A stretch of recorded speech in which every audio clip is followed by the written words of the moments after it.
Well, I couldn't ask for a better day weather-wise today to do the video. I'm out here working on pens, moving stuff around, wing banding stags, separating stags, and going through my birds that I'm planning on selling. I was actually going to go to an auction and sell a bunch of stuff this weekend, but because we've been busy with harvest, I haven't gotten any crates made, so I'm going to have to wait till the end of the month. Just got this pen, the outside parts done, and I got my pheasants put in. This first pen are blue ringnecks. I don't know how well you're going to see them. They just got put in there. The other pen, where you're hearing the noise, is my jumbo ringnecks. This rooster that's in here was hatched out this year, and unfortunately I didn't get him separated in time, so he got beat up by this blue rooster and this blue rooster's brother, and it scalped the back of his head and blinded him in one eye. But I don't think it's going to bother him too bad. He's in there with 2 hens right now.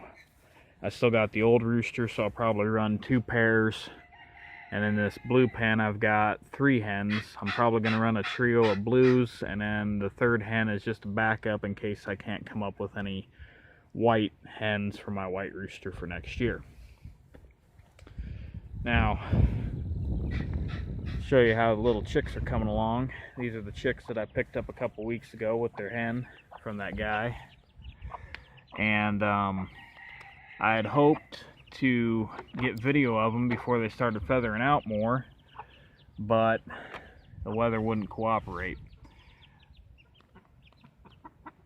They're doing just fine. Now, we did lose one, but I think it was one that had leg problems from the get-go. Just to point out real quick, when it comes to genetics, you notice some of these guys have real dark stripes on the back of their head. That's your BB red pattern, which is what the hen is. And then you see there's some that have a real pale head. That's Wheaten pattern, which is what my hen double black is. So you can tell right off the bat what the genetic basis is of your birds. Not only that, but since they got blue in them, and blue is a gene that lightens the overall pattern, you can see that coming through in the chick down as well, because it lightens the stripe and the down color.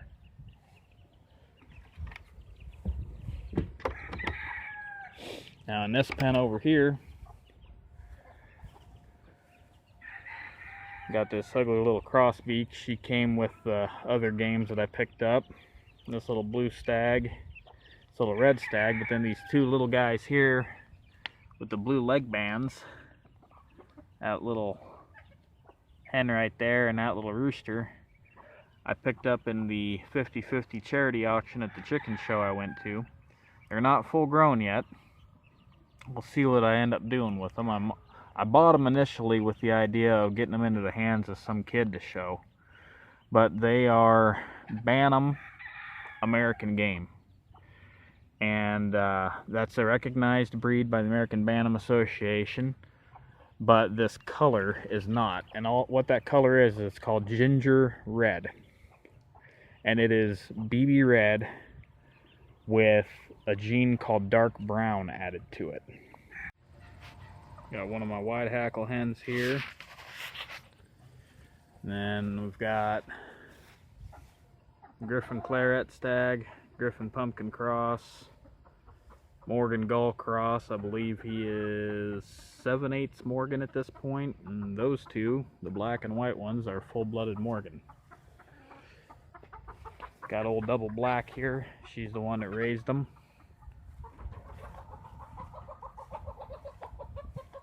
They don't like being away from mama, so they're climbing the fence. This pen, I got my only full-blooded Morgan stag of the year. He's actually one of the darkest ones I've raised in a couple of years. The light-colored hen's the pumpkin claret cross hen, or pullet, and the dark one's the full-blooded claret pullet. Not fully sure if I'm gonna breed the clarets in the spring or not. I like them, but it's just, you know, I only got so much space, so much time, and so much demand for the birds up here, and plus that, I got some friends that they're wanting to send me some of their bloodlines, and it's like, well, I gotta make some room and that kind of thing. Now, of course, over here I got my Andalusian Bantam roosters, and all three of these I should probably sell because both of the males have gold leakage, the blue males, and the white, you know, I don't want to keep breeding the white into them, but the cockerels I have are too young yet for me to get a good idea on whether or not they're good enough to replace them. So for the time being, they're going to stay. Polish are still going through molt. Got a volunteer pumpkin here. You can see the frost hit it. Some volunteer sunflowers.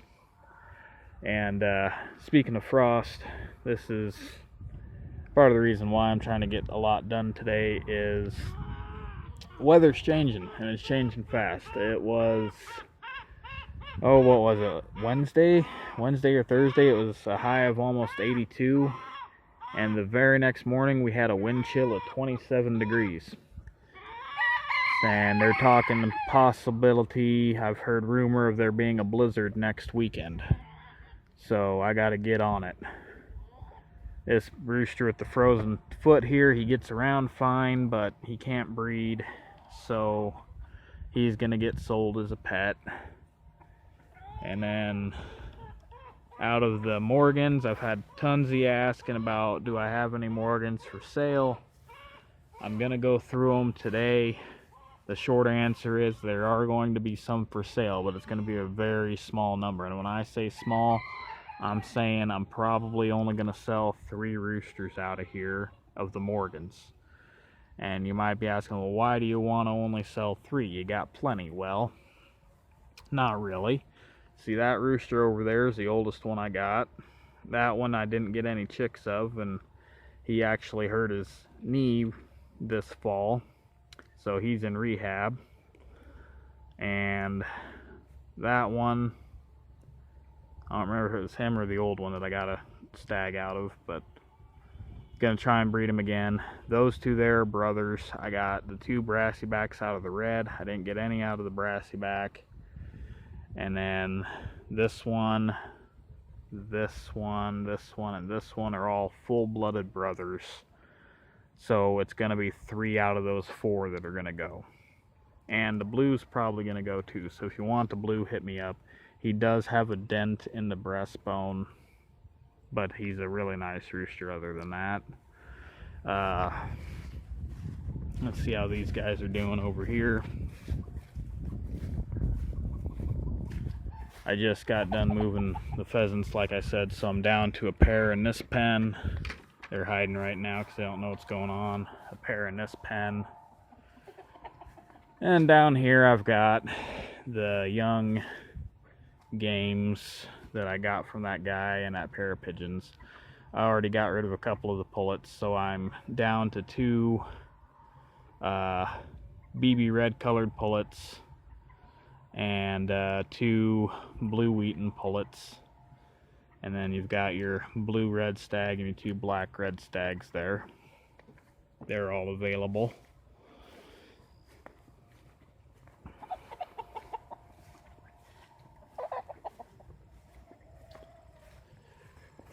And you can tell he's not feeling too hot.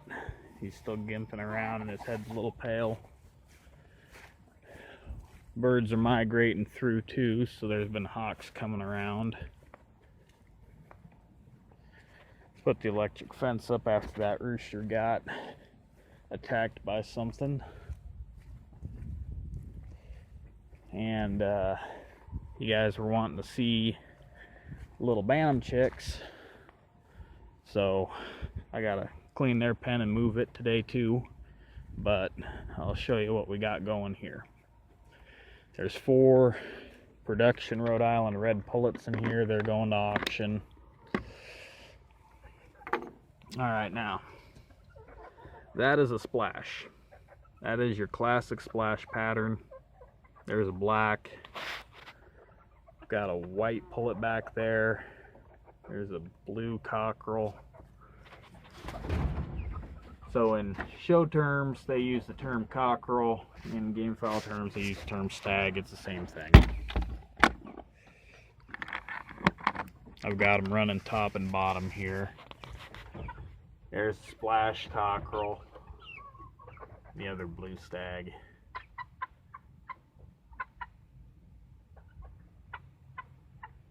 But while I'm at it, I'll cover a couple of topics that people have requested. One is, why do hens have spurs? And the answer for that is, I don't know. The theory that I could come up with on it is pheasants and chickens and partridges and stuff are all related to a degree. And in some species, both the male and the female have spurs. In some species, neither have spurs. It's an evolutionary trait that doesn't carry through on all accounts. So in gamefowl, you see spurred hens more frequently because of the tradition of free-ranging the hens with the chicks, and the hens with spurs could protect the chicks better. However, in confinement, I've had hens with spurs hang themselves upside down, and also you run the risk of them breaking eggs if they have large spurs.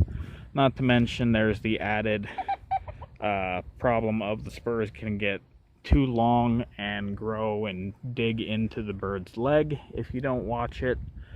So it was not a favorable trait really in any other breeds, and that's why you rarely see it outside of gamefowl. Now, another topic that someone wanted me to cover is, what is the best breeds? And I'm assuming they're talking about the best bloodlines of gamefowl. However, the advice I'm going to give applies to everything. And the answer is, the best breed is the one that fits you the best.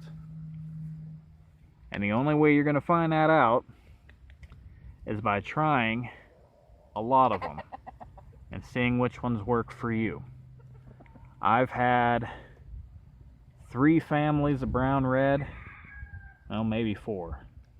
Red quills, muffs, white hackles, gull crosses. I've had some roundhead blood. They were all cross to roundhead though. And basically what it come down to for me is I wanted birds that were easy for me to handle, and I've told you some of these birds are a little aggressive in this line, but you work with them a little, they're not that big a deal. I've had other bloodlines where you get anywhere near them and they come at you like a bullet from a gun, and those ones don't stick around in my place at all. The other thing is, I don't like birds that are high-strung and nervous. And I've had, well, case in point, the red quills. First year I had them, I got 3 stags raised to maturity because I got them late in the year. And out of the 3, 2 of them come red quill color and 1 come throwback color. Well, the 2 that were red quill color, my cousin's dogs come down and they like to chase up and down the pens because they thought it was fun. Scared them, and they flew up and broke their necks. That's one downside to having a solid roof on a stag pen. They can break their necks. And that's what they did.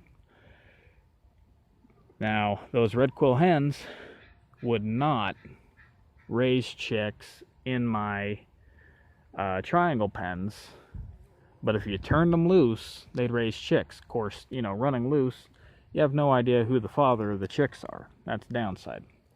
So I took them over to a buddy's place and turned them loose on his place, and they got 8. So that was kind of the end of that. Brown reds, I've had some that were really high strung again. My McRae's, I loved the build of the McRae roosters, but the hens were absolutely insane, bouncing off the walls. I wouldn't mind having them again though, but I'd have to work that out of them. The muffs, I honestly couldn't say enough good about the muffs. The only reason the muffs left is because I was cutting down and it got to the point where I was like, you know what, I've got more time and years invested in the white hackles than I do the muffs. I'm going to let the muffs go. I sent the broodcock back to the man I got them from. I took the rest of them and sold them. And quite honestly, they went for way cheaper than what they were worth. But eventually I might get that bloodline again because I really liked them and I thought they would have complemented my white hackles. So, I'm sorry. I'm not going to say you got to have Kelsos, you got to have hatches, you got to have sweaters. That's not how I look at it. I look at it from a personal standpoint. You can go get some no-name DOMs, and they might work out perfect for you. And you might be able to figure them out and raise them and do what you want to do with them and make a name for yourself. Or you might go get some top-of-the-line $2,500 hatch bloodline and do great with them, or you might do horrible with them. It's all about you and that bird or that bloodline and how you two sync up. And the other thing, I'm just going to flat out say it, I raise white hackles because they're pretty. And it's a lot easier feeding a pretty bird than it is an ugly bird. If you don't like what you're looking at when you're walking out in your chicken yard, what are you doing with them? I mean, that's just my opinion. And there's a lot of pretty bloodlines out there, but you get to a point where you start collecting them, and that's how you start losing them. I didn't hatch enough of these, and next thing you know, you're down to one pair, and it's 7 years old, and the cock's infertile. I got a buddy out in Colorado that he's helping an old man that's kind of running into that problem. He held on to his brood stock too long, didn't raise enough young ones, and now he's probably going to lose what he's got. But just a couple things to, I just thought I'd ramble about. And other than that, I think I'm going to get back to work. So everybody enjoy the weekend. Well, I guess let me close with this thought. Before, enjoy your weekend, but let me close with this thought. You ever watch those breeder interviews from the Philippines? I do, even though I don't understand half what they're saying. But you know what I notice? I can tell you exactly what they're breeding before they even open their mouth, because they all breed the same thing. So just think about that. If everybody over there is breeding the same thing and breeding it the same way, how do they expect to have any kind of edge over another person? And that applies to the exhibition hall as well. If everybody's got the same bloodline,